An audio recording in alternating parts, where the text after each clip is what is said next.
నమస్కారం vision news కి స్వాగతం. ఈనాటి వార్తలు. భీమవరంలో జిల్లా అగ్నిమాపక కేంద్రం భవన నిర్మాణానికి ఆదివారం శంకుస్థాపన జరిగింది. శాసన మండలి chairman Koyye Moshen Raju, public accounts committee chairman Ramanjaneyulu, incharge collector Rahul Kumar Reddy పాల్గొన్నారు. జిల్లాలో ఇదే మొదటి అగ్నిమాపక భవనం కావడం శుభపరిణామంగా వారు పేర్కొన్నారు. మొగల్తూరులోని పేరుపాలెం బీచ్ ఆదివారం పర్యాటకులతో సందడిగా ఉంది. జిల్లా నలుమూలల నుంచి అధిక సంఖ్యలో పర్యాటకులు వచ్చి కుటుంబ సమేతంగా సముద్ర స్నానాలు చేశారు. చిన్నారులు, యువత ఇసుక తిన్నెలపై ఆడుకుంటూ సరదాగా గడిపారు. తీరంలో ఉన్న ఆలయాలను సందర్శించి దర్శనాలు చేసుకున్నారు. మొగల్తూరు పోలీసులు తీరంలో గస్తీ నిర్వహించారు. ఫ్రెండ్షిప్ డే సందర్భంగా స్నేహితులు అధిక సంఖ్యలో బీచ్లకు వచ్చి సందడి చేశారు. పర్యావరణ పరిరక్షణకు ప్రతి ఒక్కరూ 3 మొక్కలు నాటాలని పీఠం సభ్యులు కోరారు. శ్రీ విశ్వవిజ్ఞాన విద్యా ఆధ్యాత్మిక పీఠం అత్తిలి శాఖ ఆధ్వర్యంలో ఆదివారం 300 మొక్కలను పంపిణీ చేశారు. పీఠాధిపతి ఉమర్ అలీషా ఆదేశానుసారం నా మొక్క నా శ్వాస కార్యక్రమంలో భాగంగా ఈ మొక్కలను పంపిణీ చేస్తున్నామని పీఠం సభ్యులు తెలిపారు. ఈ కార్యక్రమంలో పీఠం కార్యకర్తలు పాల్గొన్నారు.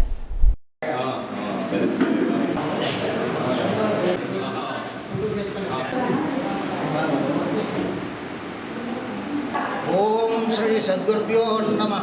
శ్రీ విశ్వవిజ్ఞాన విద్యా ఆధ్యాత్మిక పీఠం Pithapuram Umar Alisha rural development trust ఆధ్వర్యంలో పర్యావరణ పరిరక్షణకు అత్తిలి శాఖ ఆశ్రమ కమిటీ వారు ప్రతి సంవత్సరం కూడా ఈ యొక్క నా మొక్క నా శ్వాస పర్యావరణ పరిరక్షణ ఆ యొక్క మొక్కలు పంపిణీ చేస్తాం, మొక్కలు నాటడం ఈ యొక్క కార్యక్రమాలు చేస్తున్నారు. ఈ సందర్భంగా ఈ సంవత్సరం 200 మొక్కలు తేవడం జరిగింది. 200 మొక్కలు, 100 మొక్కలు గులాబీ మొక్కలు, 100 మొక్కలు జామ మొక్కలు తేవడం జరిగింది. 200 మొక్కలు మనిషికి ఒక్కొక్కరికి 2 మొక్కల చొప్పున ఇవ్వడం జరుగుతుంది.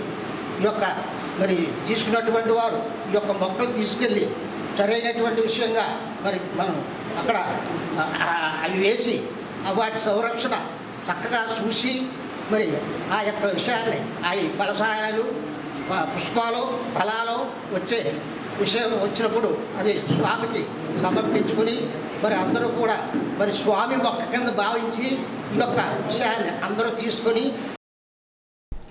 రాష్ట్ర ముఖ్యమంత్రి నారా చంద్రబాబు నాయుడు చేనేత కార్మికుల దినోత్సవం సందర్భంగా 200 యూనిట్లు చేనేతలకు ఉచిత విద్యుత్ ప్రకటించిన సందర్భంగా తిరుపతిపురం శివారు శివపురం గ్రామంలో చేనేత కార్మికులు హర్షం వ్యక్తం చేశారు. చేనేతలను గుర్తించి ముఖ్యమంత్రి చంద్రబాబు, డిప్యూటీ ముఖ్యమంత్రి పవన్ కళ్యాణ్, తనకు శాసనసభ్యుడు ఆర్మిల్లి రాధాకృష్ణ చిత్రపటాలకు పాలాభిషేకం చేసి ధన్యవాదాలు తెలిపారు. ఈ కార్యక్రమంలో మాజీ చేనేత సొసైటీ అధ్యక్షుడు, గ్రామ టీడీపీ కార్యదర్శి గుడిమెట్ల మల్లేశ్వరరావు పాల్గొని ఇలాగే వచ్చే రోజుల్లో చేనేత కార్మికుల కష్టాలను తీర్చి చేనేత కార్మికులకు అండగా నిలిచేది కూటమి ప్రభుత్వమే అని అన్నారు. ఈ కార్యక్రమంలో గ్రామ పార్టీ అధ్యక్షులు పంపన గోపాలం, దేవస్థానం చైర్మన్ బొబ్బా చంటి, బూత్ ఇన్ఛార్జ్ వాసా నాగేశ్వరరావు, దేవస్థానం మెంబర్ వరద నాగమౌళ్ళు కార్యకర్తలు పాల్గొన్నారు. ఉండి మండలం కలిగొట్ల గ్రామంలో సూపర్ 6 లో భాగంగా అన్నదాత సుఖీభవ పీఎం కిసాన్ పథకాల ద్వారా 7,000 రూపాయలు రైతుల ఖాతాలో వేస్తున్న సందర్భంగా ప్రధాని మోడీ, ముఖ్యమంత్రి చంద్రబాబు, డిప్యూటీ సీఎం పవన్ కళ్యాణ్, కేంద్ర మంత్రి భూపతిరాజ్ శ్రీనివాస్ వర్మ, ఉపసభాపతి రఘురామకృష్ణంరాజులకు అభినందనలు, ధన్యవాదాలు తెలుపుతూ వారి చిత్రపటాలకు పాలాభిషేకాలు చేశారు. ఈ కార్యక్రమంలో గ్రామ సర్పంచ్ మాదిరెడ్డి సూర్యనారాయణ, మాజీ సర్పంచ్ చింతలపాటి సీతారామరాజు, టీడీపీ గ్రామాధ్యక్షుడు యశోద కృష్ణయ్య, మాజీ ఎంపీటీసీ నీలం సూర్యనారాయణ, చిరవరపు ప్రసాద్, రైతులు తదితరులు పాల్గొన్నారు. పాలకొల్లు నియోజకవర్గంలో పలు అభివృద్ధి పనులను మంత్రి రామానాయుడు ప్రారంభించారు. రాష్ట్రంలో మంచి పాలన అందిస్తున్న కూటమి ప్రభుత్వాన్ని ప్రజలు ఆశీర్వదించాలని ఆయన పేర్కొన్నారు. జగన్ రాష్ట్ర ఆర్థిక పరిస్థితిని చిన్నాభిన్నం చేసి అప్పుల పాలు చేశాడని, రాష్ట్ర విభజన కన్నా జగన్ యొక్క 5 ఏళ్ల పాలనలోనే నష్టం ఎక్కువగా జరిగిందని ఆయన పేర్కొన్నారు. ఈ ఆగస్టు 15 నుండి మహిళలకు ఉచిత ఆర్టీసీ బస్సు ప్రయాణాన్ని కూడా త్వరలోనే తీసుకుని వస్తున్నామని చెప్పని పేర్కొన్నారు. ప్రతి వ్యక్తి కూడా ఆఖరి మజిలీ అనేది ఈ శ్మశాన వాటిక ద్వారానే మనం వస్తుంది. అందుచేతే అటువంటి శ్మశాన వాటికల్ని ఒక కైలాస వనాల మాదిరిగా మార్చాలనేటువంటి తాపత్రయంతో ఆ రోజు 2014-19లో నేను ఎమ్మెల్యేగా ఉన్నప్పుడు పాలకులలో ఉన్నటువంటి శ్మశాన వాటికలు.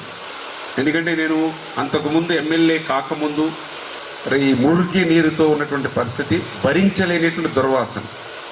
అంటే ముక్కు మూసుకుంటే శ్వాస ఆడదు, ముక్కు గాలి పీల్చుకుంటే దుర్గంధాన్ని భరించలేదు. ఇటువంటి ఇబ్బంది ఉన్నటువంటి పరిస్థితి కళ్ళారా ఆ రోజు ఆ శ్మశాన వాటికలో భావించినటువంటి పరిస్థితి. ఆ యొక్క శ్మశాన వాటికిని అత్యంత సుందరంగా ఒక పార్కు మాదిరిగా దాన్ని మనం తీర్చిదిద్దినటువంటి పరిస్థితి మీ అందరికీ తెలుసు. దానికి పడినటువంటి శ్రమ కూడా మీ అందరికీ తెలుసు. ఎందుకంటే శ్మశాన వాటికలో పనిచేయాలని అంటే ఎవరు కూడా ఆ రోజు ముందుకు వచ్చేటువంటి పరిస్థితి ఉండదు. అటువంటి వాటినన్నింటినీ కూడా అధిగమించి అవసరమైతే వాళ్ళు ఒక స్ఫూర్తి నింపడానికి నేను కూడా ఒక 3 రోజులు ఆ శ్మశాన వాటికలోనే అక్కడే భోజనం చేసి అక్కడే పడుకుని అక్కడే 3 రోజులు ఉండి, అది కూడా ఏదో జనాలను పెట్టుకుని కాదు, సింగిల్గానే శ్మశాన వాటికలో ఉండి ఒక్కడనే ఆ స్ఫూర్తితో మన ఎమ్మెల్యే ఇలా శ్మశానంలో ఉన్నప్పుడు పనిచేసినప్పుడు మనం ఎందుకు ఉండకూడదు అనేటువంటి స్ఫూర్తితోటే మనం ఆ రోజు పనిచేసాం. పూర్తిటువంటి పరిస్థితి ఆ రకమైనటువంటి స్ఫూర్తితో ఈరోజు రామారావు గారు మన శివదేవుని చిక్కాల. ఎందుకంటే కన్న ఊరికి కన్న తల్లికి ఎంత చేసినా కూడా రుణం తీరదంటారు.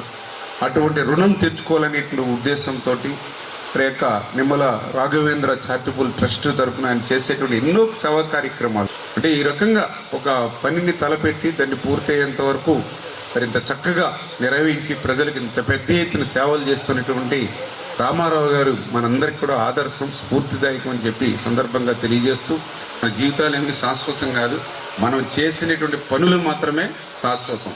ఆ రకంగా రామారావు గారు చేస్తారనే నమ్మకం నాకు ఉంది. ఖచ్చితంగా ఆయనకి మీ అందరూ కూడా సహకారాలు అందించి. ఈ వార్తలకు స్వల్ప విరామం.